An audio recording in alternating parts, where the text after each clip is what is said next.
Haleluya, haleluya, haleluya,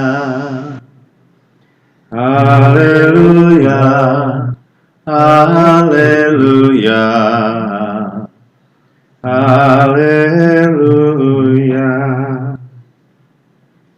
Allah mendamaikan dunia dengan dirinya dalam diri Kristus dan memercayakan warta perdamaian kepada kita. Haleluya, haleluya, haleluya. Tuhan sertamu dan sertamu juga. Inilah Injil Yesus Kristus menurut Matius. Dimuliakanlah Tuhan.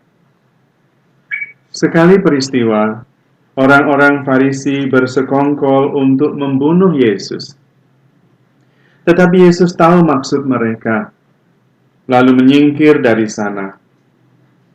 Banyak orang mengikuti dia, dan ia menyembuhkan mereka semua.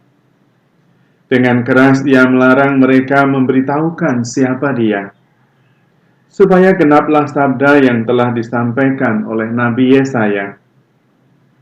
Lihatlah, itu hambaku yang kupilih, yang kukasihi, yang kepadanya jiwaku berkenan. Rohku akan kucurahkan atas dia, dan ia akan memaklumkan hukum kepada sekalian bangsa. Ia tidak akan berbantah dan tidak akan berteriak. Suaranya tidak terdengar di jalan-jalan. Buluh yang patah terkulai tidak akan diputuskannya, dan sumbu yang pudar nyalanya tidak akan dipadamkannya, sampai ia menjadi hukum itu menang. Kepadanyalah semua bangsa akan berharap. Demikianlah Injil Tuhan.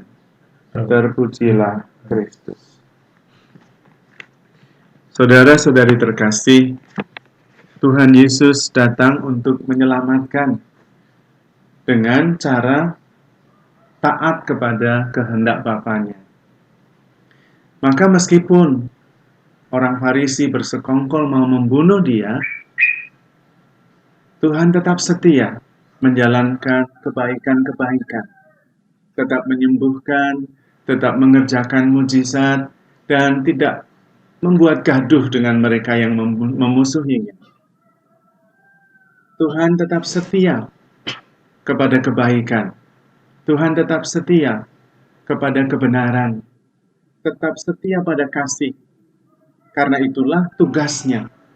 Makananku adalah melaksanakan kehendak Bapa. Jadi dia tidak terlalu, bahasa kasarnya, ambil pusing dengan apa yang ada di sekitarnya.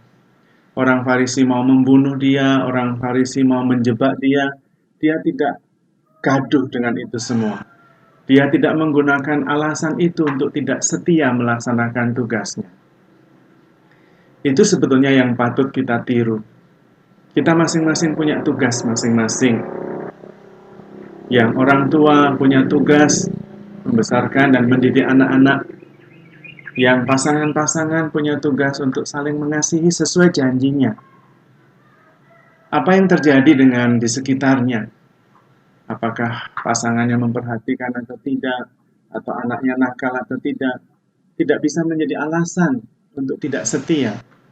Tidak bisa menjadi alasan untuk tidak berbuat baik. Tetap Yesus selalu setia pada kebaikan. Yesus selalu setia pada kehendak Bapa. Nah, kita sebagai murid Yesus setia pada kehendak Yesus. Terutama Tuhan sendiri mengatakan bahwa yang mendengarkan firman Tuhan dan melaksanakan, dialah yang bahagia. Maka kita harus setia mendengarkan dan menjalankan firman Tuhan sebagai murid Yesus. Tetapi juga sekaligus bonusnya adalah kebahagiaan. Apapun yang terjadi di kiri kanan tidak perlu kita pusingkan. Atau tidak perlu kemudian menjadi alasan bagi kita untuk tidak berbuat baik.